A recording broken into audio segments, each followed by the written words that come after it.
This is obviously in the current world, many people are experiencing what Nietzsche's talking about here. They're experiencing a lack of kind of coherent self, or a kind of sense of they're lost in a multiplicity of experiences, a multiplicity of selves, and the idea that there's any coherent single kind of narrative is sort of some people would like to achieve that. It's difficult to achieve because we're actually this huge multiplicity. The actual self itself is never really there. There's no the self itself is never really there, because as we experience the self, it's always going to be through language or culture or some frame of reference, a representation of our experience. And insofar as we have a representation of our experience, insofar as that's the sense of meaning that we have in terms of we feel like there's some sort of self going on, or there's some sort of narrative going on, but that's actually just a sense of perspective within ideology, representation, or culture. The problem that he pointed out, that we'll probably get to in a little while, is that it's very important that the actual experience that people are having in their empirical sense data match the ideology, or there's a sense of alienation, or there's a sense of not being at home, or not being in a sense of peacefulness, or you're always dissatisfied.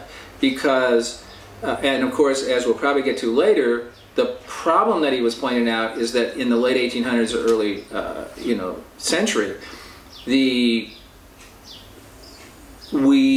changed in a technological, scientifically orientated world, a kind of capitalist world, and the value construct and ideology did not change to match the experiences that people are having within that context. And because of that, there's this kind of alienation that he spoke to as a kind of nihilism, because nihilism, a lack of meaning, meaning not a frame of reference that's working for us in terms of understanding what's going on. So then there would be a sense of lack. As long as the ideology is working, then there's a sense of coherent self, but it's just a projection. It's not really there.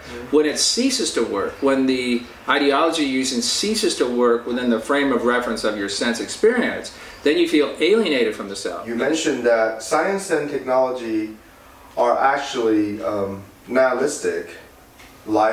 Instead of being life-affirming, they're really death-affirming.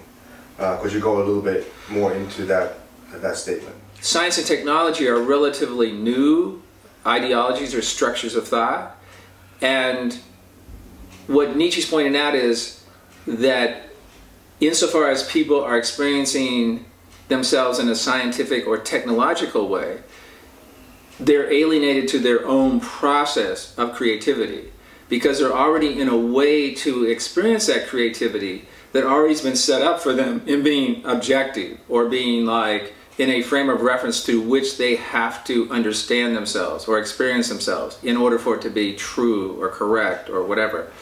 And that's not the way we actually experience every moment of our experience. What we really experience is that every moment we're experiencing our senses, and we're actively, creatively creating each moment of experience through our experience.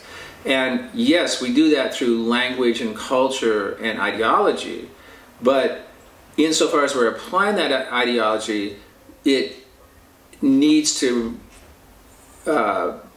be connected to our direct feelings and sense experience, and not be already pre-interpreted as sort of objective or outside of ourselves, or alienated to ourselves.